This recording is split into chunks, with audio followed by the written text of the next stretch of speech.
le monde sait que faire de la voile, c'est le fun, c'est super, c'est bon pour rester en forme. Mais des fois, on a des gens qui viennent avec nous et disent « Ah, j'ai mal aux fesses, ah, j'ai mal aux bras, mon Dieu, c'est donc bien dur de faire de la voile. » Puis on le sait, à bord d'un voilier, on est confortable. C'est pour ça, entre autres, qu'on grossit le voilier pour avoir plus de confort. Mais il reste que c'est quand même demandant physiquement. Et de par ma formation de massothérapeute, ben aujourd'hui, j'avais envie de vous montrer des petits trucs que vous pouvez faire pour faire de l'auto-soin. Donc, quand vous avez mal à quelque part, qu'est-ce que vous pouvez faire pour enrayer ces douleurs-là, mais aussi qu'est-ce que vous pouvez faire pour prévenir ces douleurs-là, puis maximiser dans le fond le confort à l'intérieur de votre voilier. C'est parti!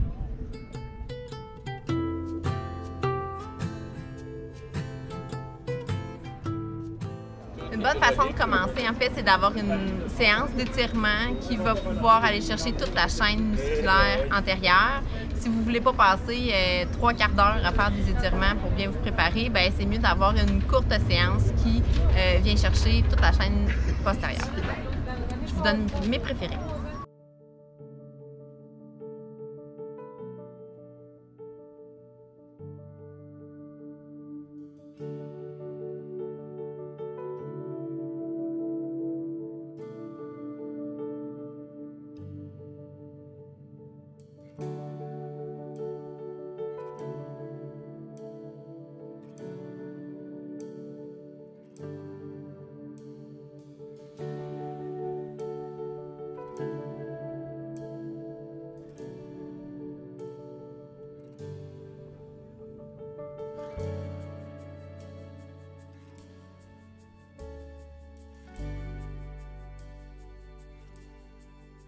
Assurez-vous d'être bien solide. Si vous avez peur de tomber, ben faites-le à l'intérieur. Trouvez-vous un espace assez grand. Mais sinon, c'est sûr que ça va travailler les stabilisateurs. Là. Ça bouge tout le temps sur l'eau.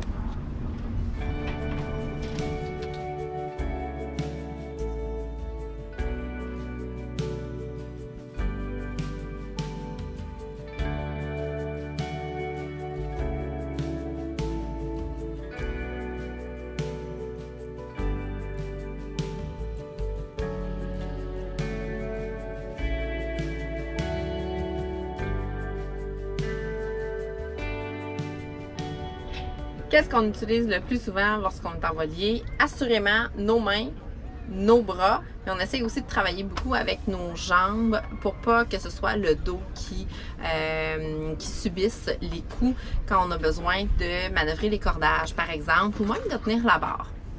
Alors, ce que je vous conseille, c'est de muscler vos mains, vos avant-bras, parce qu'il va y avoir beaucoup de préhension à faire, donc beaucoup de manœuvres où est-ce qu'on a besoin de tirer, d'agripper quelque chose, et de muscler aussi les jambes pour s'assurer que dans vos mouvements, quand vous allez tirer les cordages, par exemple, vous allez pouvoir utiliser la force de vos jambes au lieu d'utiliser juste la force de vos bras. La première chose à considérer, c'est les outils qu'on peut utiliser lorsque c'est le temps de forcer. Alors, si par exemple, je dois travailler au guindeau avec les écoutes de génois, eh bien, je peux mettre des gants.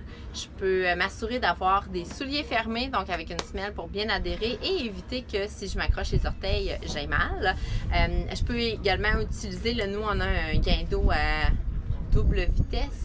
Je crois que c'est comme ça que ça s'appelle. Et je peux ajouter une manivelle pour m'assurer de ne pas juste forcer, mais que lorsque c'est trop dur, d'utiliser la manivelle pour finir de border mon écoute de génois. Vous allez sûrement trouver la façon qui est plus confortable pour vous de forcer, mais là je l'ai fait debout, mais je pourrais le faire assise aussi, ou est-ce que je peux y aller vraiment avec tout mon corps, venir chercher. Ça me permet d'avoir mes deux mains sur la manivelle pour bien forcer.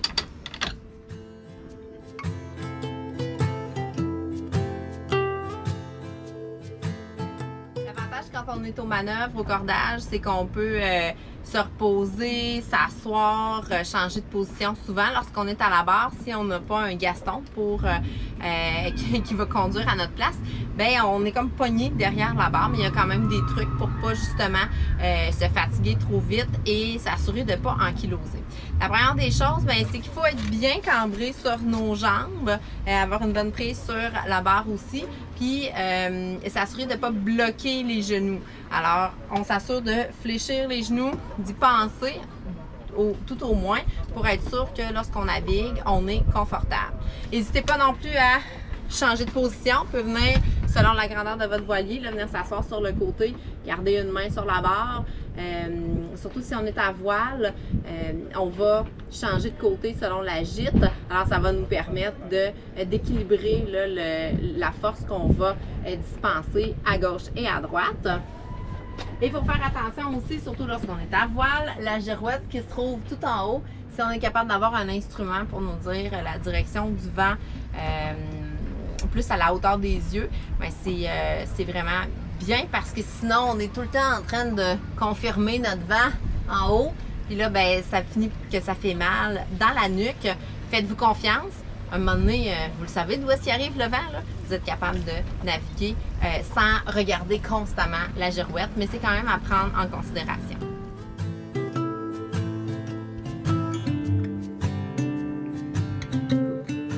Malgré la prévention qu'on peut faire, malgré qu'on force comme il faut, c'est sûr qu'on va être... on va avoir des douleurs surtout si c'est un long séjour, mais on veut pouvoir prendre soin de soi puis diminuer le plus possible les douleurs. Comment on peut faire? Ben, il y a des articles simples qu'on peut avoir autres que nos mains pour nous aider. Ça peut être une balle de tennis ou une balle de massage, puis on peut avoir une espèce de rouleau à pâte. Là, moi, c'est un bambou ou un roll foam qu'on peut utiliser pour, entre autres, si j'avais des douleurs aux cuisses, je pourrais venir passer le rouleau. L'idée, là, c'est d'y aller en étant conscient de qu'est-ce que ça fait dans notre corps. Si ça fait mal puis que ça fait pas du bien, bien, on arrête. On pèse moins fort. Des fois, il y a une douleur qui, après ça, amène un relâchement. Alors, ça va être avec l'expérience que vous allez le sentir. Sinon, juste d'y aller puis de rouler le bambou ou le tuyau. Ça peut être un tuyau de PVC, hein? Il n'y a pas de problème. Là où ça vous fait mal, on y va doucement. On fait des va-et-vient. Juste de donner du temps à votre muscle, ça va lui faire du bien. Avec la balle, même chose, on peut faire une pression avec des petites rotations sur la musculature qui est endolorie. Puis, on reste là, on reste à l'écoute de qu'est-ce qu'on ressent pour voir est-ce que ça me fait du bien? Est-ce que ça me permet de diminuer la douleur? Idéalement, votre muscle ne devrait pas être en contraction pendant que vous massez. Donc, si vous vous sentez raide comme une barre, détendez-vous, allongez la jambe. Faites ça lorsque votre muscle est vraiment au repos. Pour les jambes, c'est facile. On est capable de le faire soi-même. Les bras aussi, bras, avant-bras, il n'y a pas de problème. On est capable de, avec nos mains, de venir faire des massages. Donc, tout simplement, là, on prend la main, là, puis on comment dire? J'ai envie de dire qu'on taponne le muscle. Faites juste vous toucher, sentir le muscle en dessous de vos doigts, là, faire des petites rotations. Et juste ça, c'est suffisant. Des petites pressions, rotations, ça peut être avec le bout des doigts, ça peut être avec le pouce. Restez à l'écoute de votre ressenti et on va remonter comme ça. Si vous avez quelqu'un qui peut vous le faire, ah là, c'est génial. Le capitaine, lui, il est vraiment choyé parce qu'il m'a moi, puis moi, en plus, je sais ce que je fais. À l'inverse, ben, il sait pas tant ce qu'il fait, mais il est capable. Donc, même sans beaucoup de consignes de ma part, il est quand même capable de venir faire ces petites pressions, rotations-là qui vont faire du bien. On a mal souvent dans la main également, là, sur le dessus du pouce ou à l'intérieur, puis même partout dans la main. Alors, avec le pouce, on peut venir faire des rotations, ne pas oublier nos mains parce qu'elles travaillent beaucoup. On a besoin de prendre soin d'elles. Et quand vous appliquez, c'est niaiseux ce que je vais dire, là, mais quand vous appliquez votre crème solaire, là, profitez-en donc. En la faisant pénétrer, là, ayez un toucher là, qui vous fait du bien. Pas juste appliquer la crème solaire. Fait qu'en plus, vous prenez soin de vous au moins 2 fois par jour si vous appliquez de la crème au moins 2 fois par jour. Ce qui est plus touché, c'est la nuque et le dos. C'est souvent là où est-ce qu'on a le plus mal. Alors pour la nuque, ce qu'on peut faire avec nos mains, on vient chercher derrière et je vais faire des rotations avec mes doigts. Je vais essayer de faire une compression entre mes doigts puis mes paumes.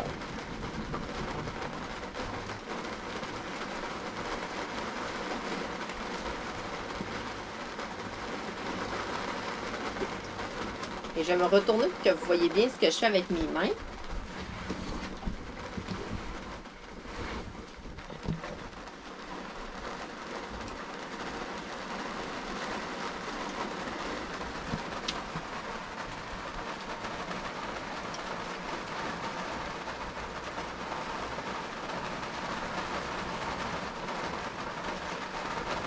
À la fin, ce que j'ai fait, c'est que je suis venue avec le bout de mes doigts, je suis venue faire des petites rotations juste sous la lisière des cheveux, là, où est-ce qu'il y a un petit os dur. C'est ce qu'on appelle l'occiput, c'est la fin, c'est la base du crâne.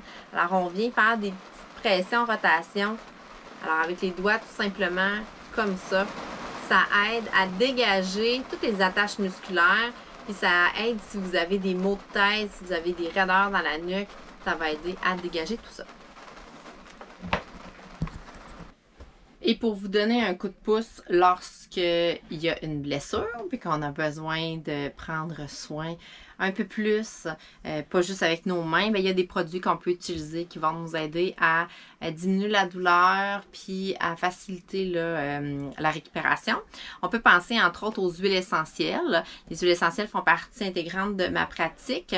J'aime bien l'huile essentielle de marjolaine pour tout ce qui est détente musculaire, l'huile essentielle de menthe poivrée lorsque j'ai des maux de tête, mais aussi lorsque j'ai des douleurs plus nerveuses, et le thé des bois pour tout ce qui est inflammatoire. Ici, notre capitaine, il y a une petite blessure au genou. Alors, on va prendre soin de lui avec quelques gouttes d'huile essentielle de thé des bois que j'applique et que je fais pénétrer en massant. Déjà ça, que ça dit, capitaine? Ah oui, c'est ça, il dort déjà. Et on peut utiliser aussi ce qu'on appelle un rubéfiant. Donc, vous pouvez penser, il y a plein de marques là, qui existent, mais un rubéfiant, dans le fond, ce que c'est une crème, un onguent qu'on va appliquer et qui va créer une hyperémie, qui va être un analgésique, donc un antidouleur. Et là, pendant qu'on fait pénétrer la crème et l'huile essentielle, ben on en profite pour faire des mouvements agréables avec nos mains. On peut y aller avec des mouvements circulaires. On essaie d'envoyer ça vers le haut du corps. Je vais pouvoir y aller aussi là, juste en suivant les structures osseuses puis en passant mes pouces en alternance.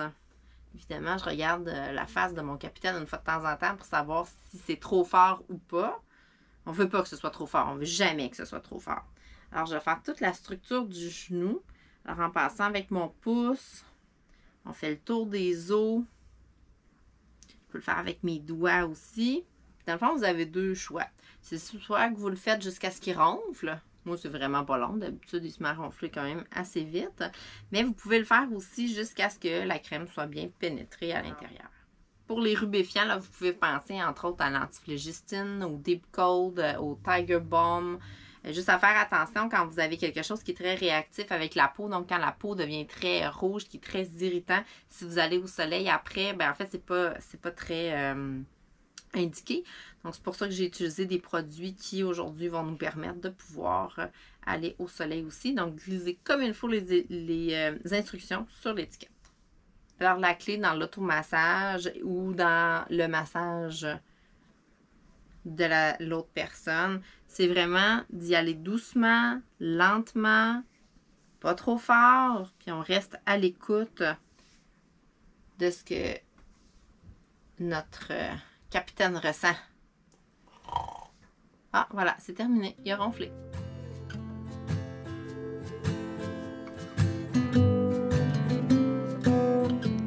même si on est à bord du bateau, puis même si on est en vacances, c'est vraiment important d'écouter son corps puis de prendre soin de soi. Ce qui fait que on va changer souvent de place, celui qui est à la barre versus celui qui est aux manœuvres. On va se permettre de faire des siestes lorsque c'est le temps, de faire des siestes, de manger lorsque c'est le temps de manger aussi, ou lorsqu'on a le temps de manger. Des fois, ce ne sera pas des repas complets, mais ça va être de grignoter quelque chose pendant qu'on n'a rien d'autre à faire. Ça a l'air niaiseux de dire ça, mais parce qu'à un moment donné, si le vent se lève puis qu'on est plus aux aguets, des fois, on n'a pas le temps de le faire. Donc, de s'hydrater, de manger et aussi de faire nos exercices si on a une blessure, si on a besoin là, de faire certains étirements, certains exercices. C'est important de se trouver un moment dans la journée pour le faire et un endroit. Mais dites-vous que le bateau, c'est pas une excuse pour dire, ben là, je pouvais pas le faire, j'étais sur mon bateau. Vous êtes capable de trouver un endroit, une façon de le faire, j'en suis sûre. Prenez soin de vous!